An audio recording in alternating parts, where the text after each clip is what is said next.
우리가 오늘 성경에서 읽은 사건이 나옵니다. 예수님께서 오병이어의 기적을 베푸신 이후에 이어진 사건인데요. 예수님의 설교를 듣기 위해서 5천 명이 넘는 사람들이 예수님을 만나려고 그 무리들이 다가왔습니다. 그리고 배가 고파졌을 때 예수님께서는 물고기 2마리하고 보리떡 5개를 가지고 많은 무리들을 먹이시고 또 그것들이 남는 놀라운 기적을 보여주셨어요. 다른 복음서를 보면은요, 이 기적을 본 무리들이 예수님을 향하여서 예수님을 왕으로 추대하려고 하는 그런 기록이 남아 있습니다. 요한복음 6장 15절에 이렇게 말씀합니다.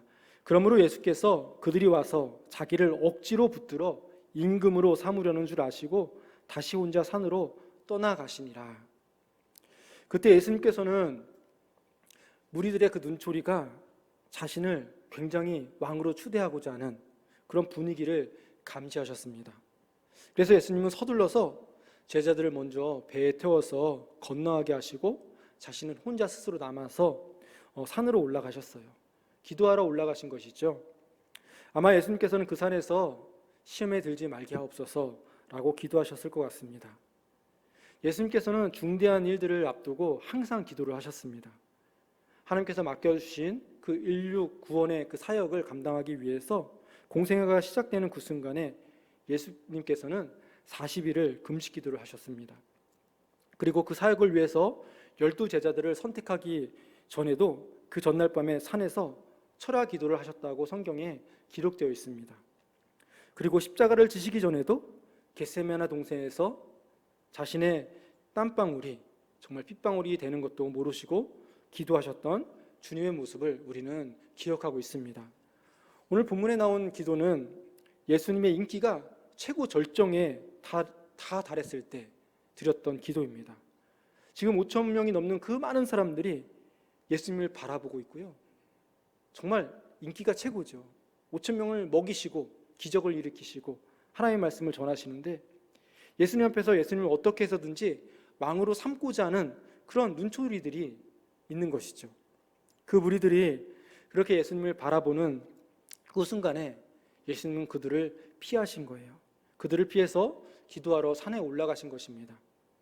보통 우리는 병이 들었다든지 사업이 잘 안 될 때 열심히 기도를 합니다.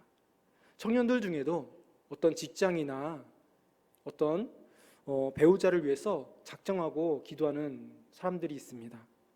또 사업의 회복이나 건강의 회복을 위해서 열심히 금식하며 기도하는 성도님들도 계시죠. 그런데 한번 곰곰이 생각해 보면 그 기도대로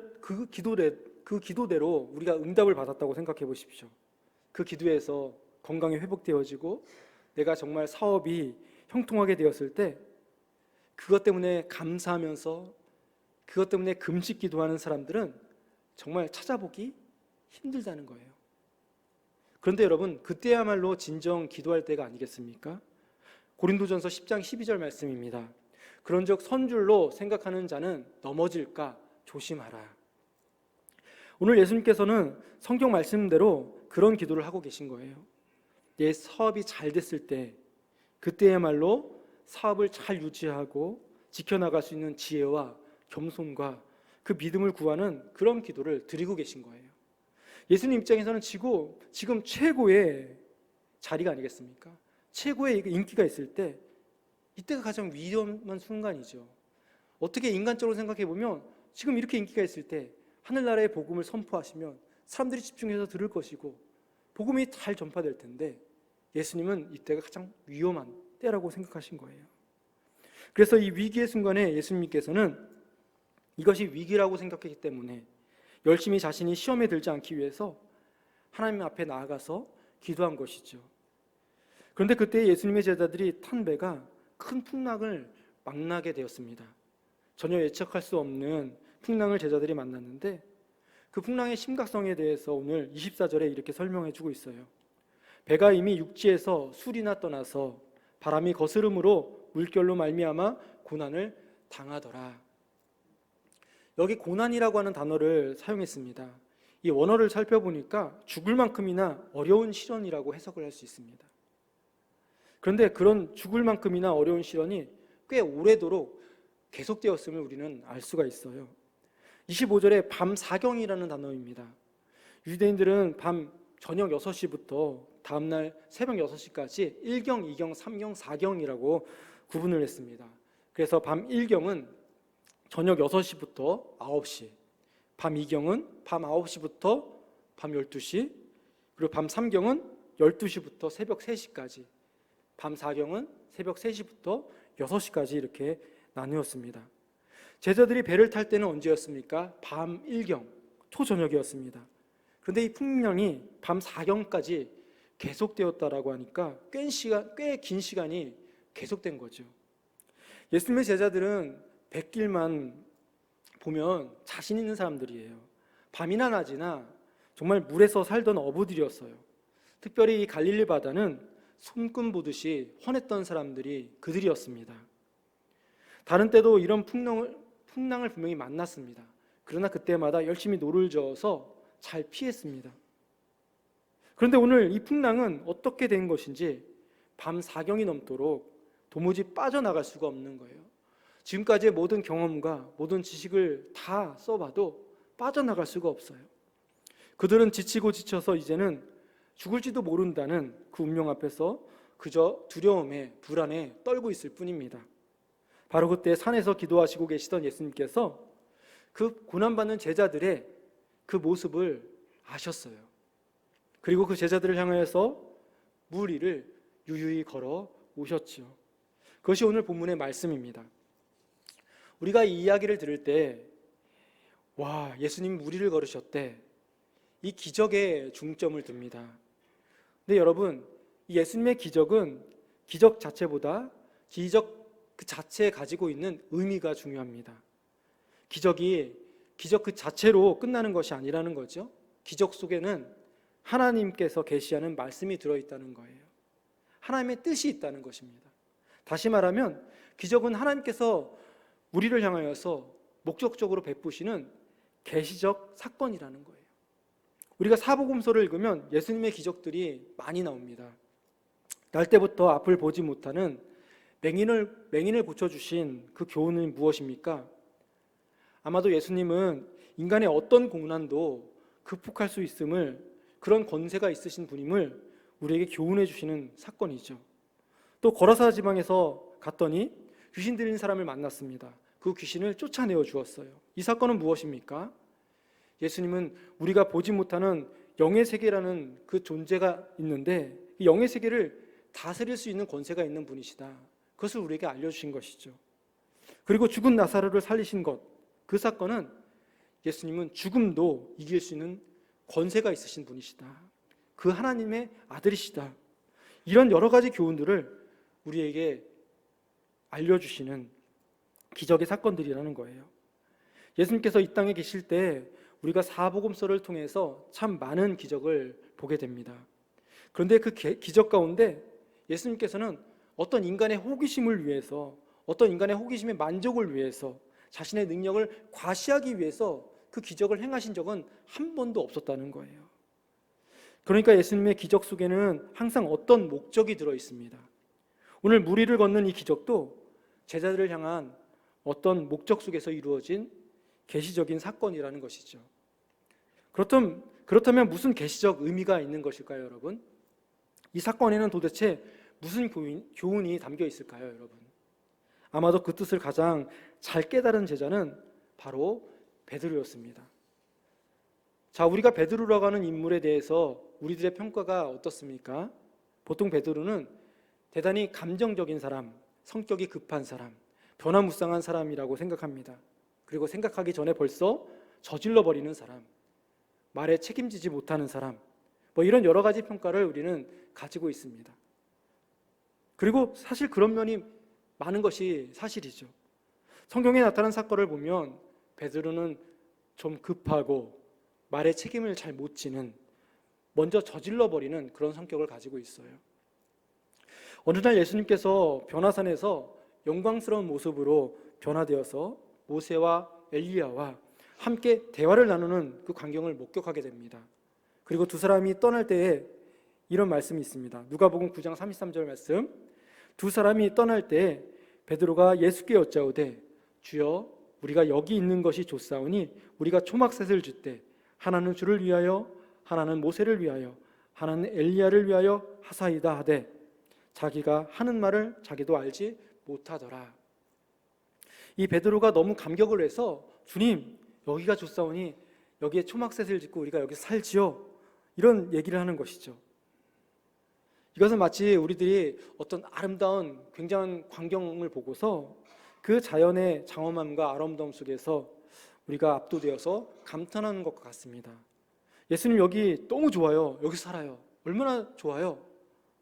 그러면 여러분 어쩌다는 겁니까? 지금 집에 있는 아이들과 가족들은 어떻게 되겠습니까? 베드로가 지금 다른 것은 생각 안 하고 지금 감정에 빠져서 그 이야기를 하고 있는 거예요. 그리고 지금 바로 밑에는 예수님의 다른 제자들이 또 기다리고 있는데 그들을 전혀 생각하지 않아요. 지금 감정에 충실하고 지금 그 자신의 감격만 좋은 거예요. 또 살려면 초막이 6개는 지어야죠. 지금 여기는 예수님과 모세와 엘리야 그리고 베드로와 야고보 요한 적어도 6명이 있는데 3개만 짓자고 하는 것, 수학적으로도 맞지 않는 이야기를 베드로가 하고 있어요. 그래서 그런지 성경의 저자가 베드로에 대해서 마지막에 짤막하게 이렇게 기록했습니다. 자기가 하는 말을 자기도 알지 못하더라.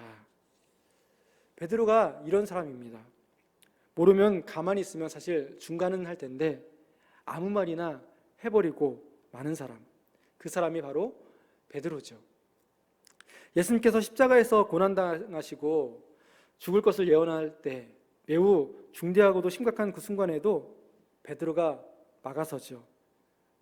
그리고 혼나지 않습니까? 사탄아 내 뒤로 물러가라.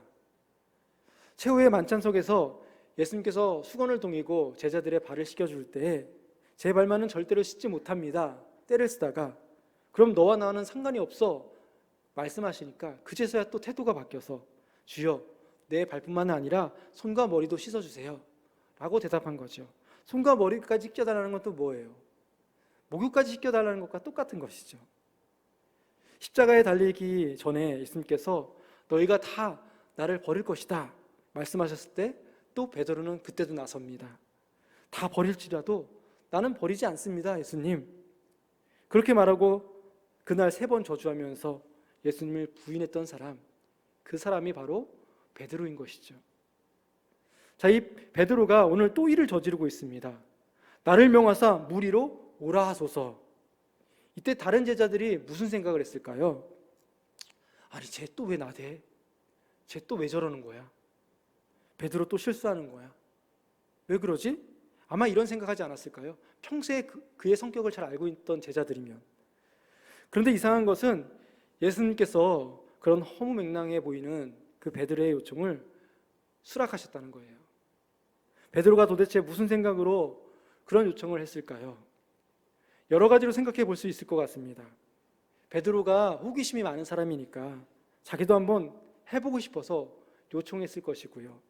또 워낙 베드로는 다혈질에 모험심이 많은 사람이니까 그렇게 요청을 했을 수도 있습니다. 혹은 또 좀 영웅심이 좀 앞서서 요청을 했을 수도 있고요. 하지만 만약 그것들이 이유였다면 예수님께서 그를 걷게 하셨을까요? 오라고 하셨을까요? 수락하셨을까요? 예수님은 허락하지 않으셨을 거예요. 왜입니까? 예수님은 그런 기적은 보여달라고 해도 절대로 보여주시지 않기 때문입니다. 저는 오늘 이 사건이 아마도 자연 법칙을 초월하여서 물 위를 걸어오시는 그 예수님을 보았을 때 그 영광의 모습을 본 순간 베드로의 그 영혼 깊은 곳에서 어떤 큰 감격, 억제할 수 없는 치밀어 오르는 어떤 감격이 있었다고 생각을 해요.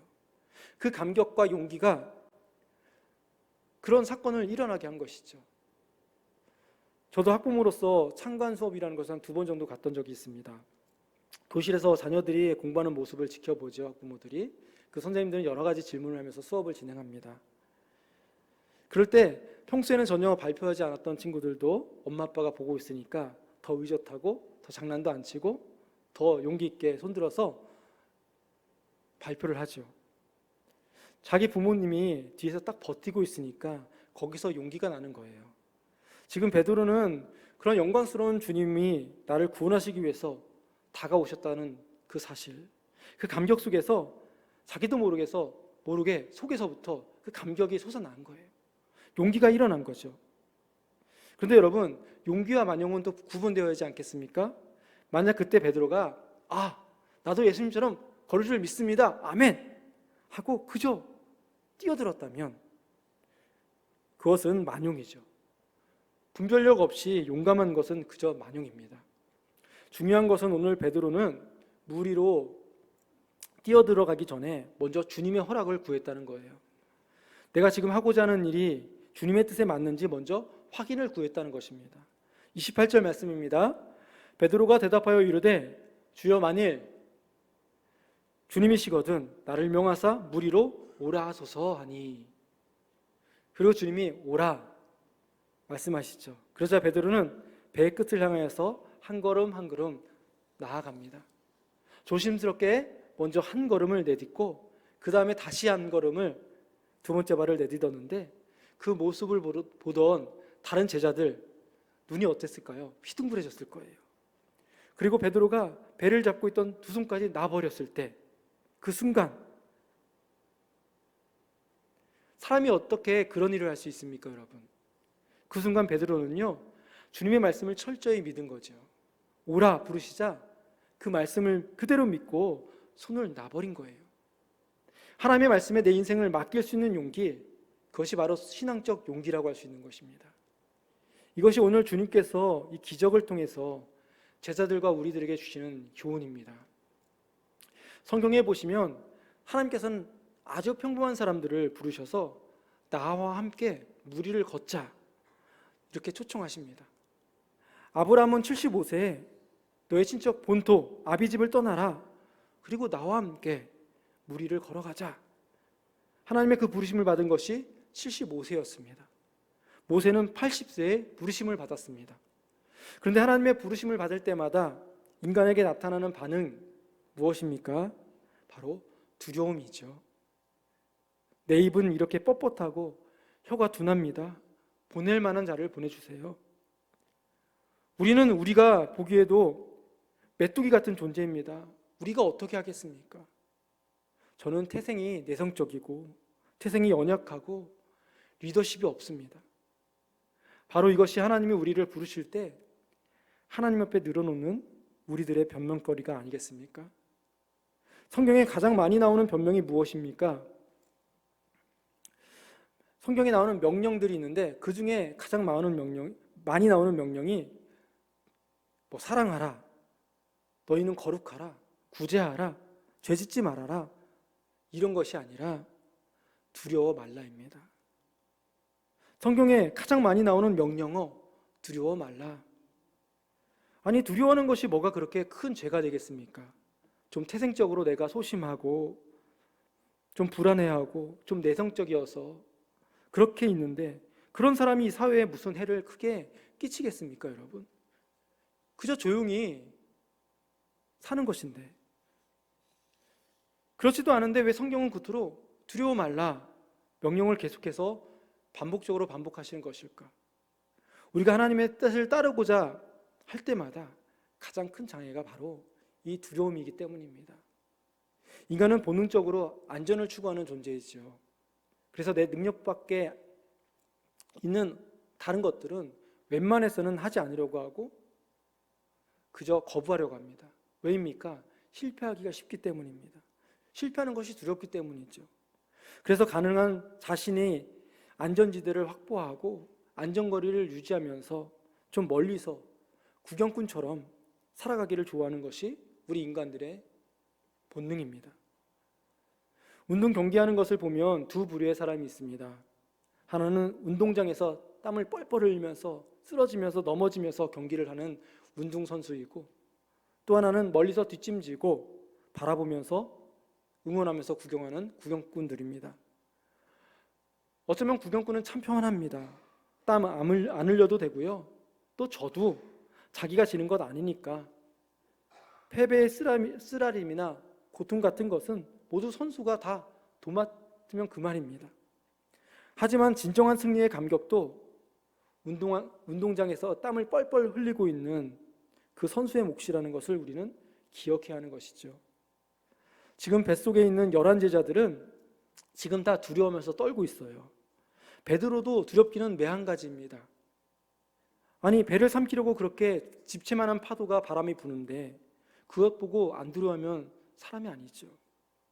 그러나 주님께서 나타나셔서 안심하라 나니 라고 이야기했을 때, 그리고 오라 하시니까 그 부르심을 받았을 때 다른 제자들은 여전히 뱃속에서 벌벌 떨고 있지만 베드로만이 주님께서 오라 부르실 때 주님의 말씀, 그 말씀에 자신의 인생을 걸고 바다로 뛰어들었다라는 것이에요.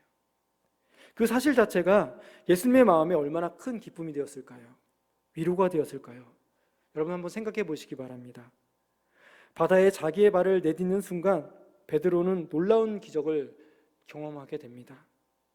인류 역사에 전무후무하게 무리를 걸은 사람은 베드로밖에 없습니다.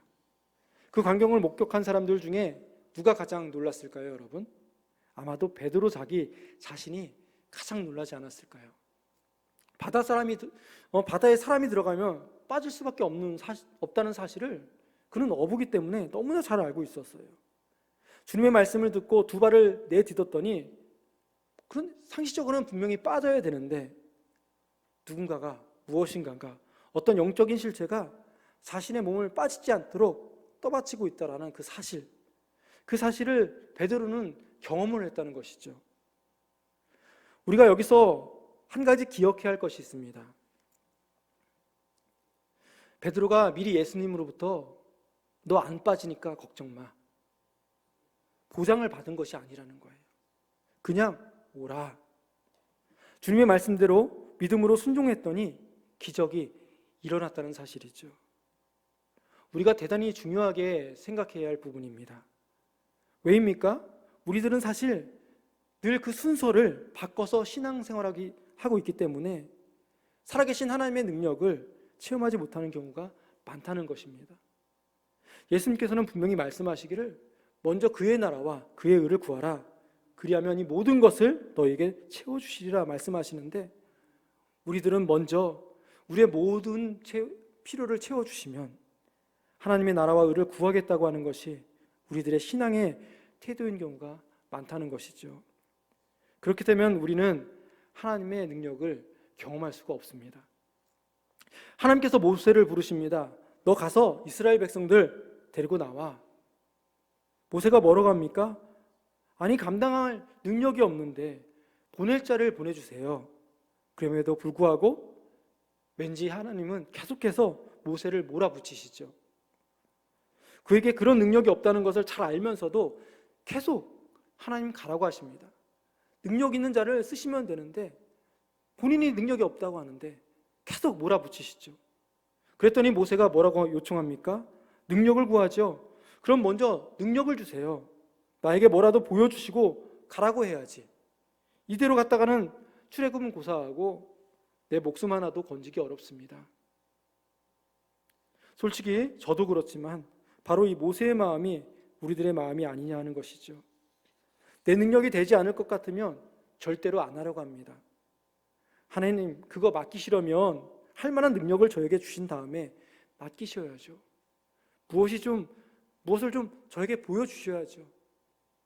그런데 성경에 보시면 하나님의 방법은 먼저 가라는 것이죠.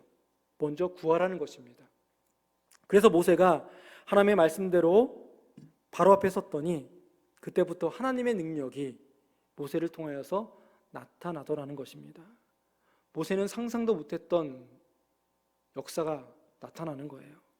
자기에게 그런 능력이 나타날 것이라고 생각도 못했는데 어쨌든 하나님 말씀대로 가라고 해서 가서 섰더니 하나님께서 감당할 수 없는 일조차도 감당케 하시더라는 거예요. 문제는 내가 이 말씀을 믿고 실천할 용기가 있는가 하는 것이죠. 여러분, 하나님이 살아계시다고 하는 사실을 경험할 수 있는 가장 확실한 방법은 말씀에 순종하는 것입니다. 말씀에 순종해 보면 구름 잡는 것 같은 추상적인 하나님께서 살아계신 나의 하나님이로구나, 그것을 체험하게 되고 그 하나님이 나에게 나타나게 되는 거예요. 오늘 우리가 읽은 이 본문은 참 너무나도 유명한 본문입니다. 이 이야기를 할 때마다 우리는 늘 무슨 이야기를 합니까? 저도 그랬지만 베드로의 실패를 얘기합니다. 저도 옛날엔 그랬어요. 야, 믿음 되게 없다. 예수님 걷게 해주셨는데 그 파도 보고 뭐가 무서워서 또 믿음이 없어서 빠졌나. 그리고 믿음이 없다고 예수님 후에 말씀하시잖아요. 진정 실패자는 하지만 베드로가 아니에요. 이야기 속에서 진정 실패자는요, 주님께서 그들을 구원해 주시기 위해서 찾아오셔서 내니 안심하라, 그렇게 안심을 시켜주셨는데도 불구하고 아직도 벌벌 떨고 있었던 다른 11 제자들입니다. 그들은 베드로처럼 온 세상 사람들이 다 알 만큼 소문나게 실패하지는 않았습니다. 자기 스스로 자기가 실패자라는 것을 그저 스스로 깨달을 뿐이에요. 아무도 몰라요. 나만 알죠. 아무도 모르게 조용하게 실패한 사람들입니다. 물론 그들이 예수님을 거부했다거나 배반한 것은 아닙니다. 하지만 그 예수 그리스도를 위하여서 자기의 인생을 걸어볼 만한 용기가 이 당시에는 없었어요. 차지도 덥지도 않았던 구경꾼 신앙인의 모습이 오늘 11 제자들의 모습이었던 것이죠. 우리 인생이 이제는 웬만해서는 80세 이상 혹은 100세 이상을 살아가는 시대인데, 그러나 그 인생 가운데서 우리가 잠자는 시간, 먹는 시간, 운전하는 시간, 일하는 시간 등등을 다 빼보면 정말 짧은 시간을 살아가게 됩니다. 이렇게 짧은 시간들을 살아가는데 그 짧은 세월마저 우리가 진정 원하는 대로 살지 못한다면, 그리고 계속 하나님 앞에서 주저주저만 하고 있다면 어쩌면 하나님 앞에 참 불쌍한 인생이 아니겠습니까? 그 인생은 금방 가버리고 말 것입니다. 우리의 인생을 보람있게 살아가려면 이것은 신앙인이나 신앙인이 아니나 관계가 없는데 바로 우리에게는 용기가 필요합니다. 세상에서도 보람 있는 삶을 살기 위해서는 용기가 필요하죠. 용기가 없다면 자기가 아무리 많은 지식을 가지고 있어도 그 용기 있게 지식을 선포할 수가 없습니다. 용기가 없다면 내가 사랑하는 사람에게 고백도 할 수 없습니다. 사랑도 할 수 없는 것이죠. 결국 모든 것이 용기로 결정되는 것이에요. 세상 사람들도 용기가 필요하다는 것을 압니다. 그런데 세상도 그런데 우리 신앙이라고 하는 것, 정말 용기가 필요한 것이에요. 하나님께서 우리를 부르시고 우리의 결단을 요청하실 때 결단하는 용기가, 그 용기가 없으면 절대 평생 우리의 믿음은 성장하지 못할 것입니다. 내일 하다가 인생이 끝나고 말죠. 어느 날 젊은 부자 한 사람이 예수님께 찾아와서 영생의 길을 물었습니다. 그때 예수님께서 친절하게 영생의 길을 소개해 주시고 그 청년에게 이런 말씀을 하셨어요. 가서 너의 소유를 팔아서 가난한 자들에게 다 나눠주고 와서 나를 따르라 말씀하셨죠. 그 청년은 그렇게 할 용기가 없었습니다. 그래서 슬픈 기색으로 돌아갔다고 말씀하고 있습니다. 그런데 생각해 보십시오. 오랜 세월이 흘렀습니다. 그 청년이 이제 재산도 많이 생겼고 명예도 사회적 지위도 다 확보한 후 은퇴했습니다. 은퇴해서 또 남부럽지 않은 노년을 살아가고 있을 때 아마도 한 번쯤은 젊었을 때 내가 예수님과의 그 만남을 회상해 보았을 것입니다. 만약 그럴 때 그는 이런 생각해 보지 않았을까요? 만약에 그때 내가 예수님을 그 말씀을 그대로 따랐으면 어떻게 되었을까? 여러분, 성경에 보면 예수님께서는 분명히 사람을 부르십니다. 우리를 늘 부르시죠. 그리고 그에 대한 반응은 늘 2가지로 나타납니다. yes 아니면 no입니다. 그런데 그 no 단어 속에는 not yet도 있고 later라고 하는 단어도 들어있습니다. not yet, 아직, 그리고 later, 나중에요 라는 뜻이죠. 그리고 그 답변에 따라서 그 인생이 영원한 갈림길이 되었다는 것을 우리는 성경을 통해서 알게 됩니다. 주님이 나를 따르라고 할 때, 나를 따르라 할 때 yes, 네 하고 자기의 그물을 버려두고 따랐던 그 사람들은 하나님의 구원 역사에 영원히 남는 믿음의 사람들이 되었다는 것이죠. 하지만 아직이요, 나중에요 라고 연기했던 그 사람들은 세월이 가면 갈수록 그들의 마음은 더욱 굳어지죠. 점점 더 예스하기가 어려워지다가 결국 하나님의 역사에서 죄에 드는 구경꾼으로 그 인생을 마감하고 맙니다. 지금도 마찬가지입니다. 하나님께서는 지금도 우리에게 기회를 주시고 우리를 부르시고 하나님의 뜻을 알려주시죠. 더러는 설교 말씀을 통해서 하나님께서 나의 영혼을 부르시는 경우가 있습니다. 때로는 내가 혼자서 성경책을 읽는 가운데, 묵상하는 가운데 내 영혼 속에 들려주시는 말씀이 있습니다. 또 혼자 기도할 때 하나님께서 나에게 음성을 들려주시는 경우도 있고, 또는 나의 친구나 동료에게 그들을 통해서 하나님께서 우리를 부르시는 경우가 있어요. 그럴 때 yes, 네 하고 하나님의 그 부르심에 믿음으로 응답하고 주님을 따라가기만 한다면 우리는 날마다 삶 속에서 살아계신 하나님을 만나게 될 것입니다. 하지만 아니요, 아직이요, 나중에요 계속 주님의 말씀을 거부하고 또 거부하다 보면 그 음성이 언젠가는 더 이상 들려지지 않는 지경에 이르게 되죠. 길가처럼 마음이 딱딱하게 굳어버리는 거예요. 우리가 예수 그리스도의 부름에 예스, 네 믿음으로 응답하고 무리를 주님과 함께 걷는 삶을 살아간다면 우리는 두 가지 현상이 우리 삶 가운데 나타나게 될 것입니다. 첫째는 정말 이전에는 몰랐지만 주님과 함께 무리를 걸어가는 기적의 삶을 우리는 경험하게 된다는 것이에요. 그리고 예수님은 살아계신 하나님이라고 내 스스로 간증하게 된다는 것입니다. 두 번째로 때로는 물에 빠질 때도 있을 것입니다. 우리는 연약한 존재이지만 그러나 우리가 믿음으로 주님을 따라가다가 물에 빠지더라도 좀 무슨 문제가 있겠습니까? 주님의 권능의 손이 우리를 다시 붙들어 주셔서 건져 주실 텐데요, 여러분. 그날 갈릴리 바다에서 경험했던 그 스릴과 그 감격들, 베드로는 평생 잊지 못하고 평생 행복한 기억으로 간직하고 평생을 살아갔을 거예요. 그리고 이 사건이 있은 얼마 후에 예수님께서 제자들에게 질문을 던지시죠. 너희는 나를 누구라 하느냐? 그때 베드로는 자신 있고 확신 있게 또 나서며 대답합니다. 마태복음 16장 16절 말씀, 주는 그리스도시요 살아계신 하나님의 아들이시니이다. 저와 여러분들도 믿음으로 주님을 따라 살아갈 때 이 베드로의 고백이 우리의 고백이 될 줄 믿습니다. 오늘 예배하며 나아가는 여러분, 언제나 하나님의 부르심에 믿음으로 주님의 손을 잡고 무리를 걸어가는 정말 용기 있는 신앙인들 되시기를 주님의 이름으로 간절히 축원합니다.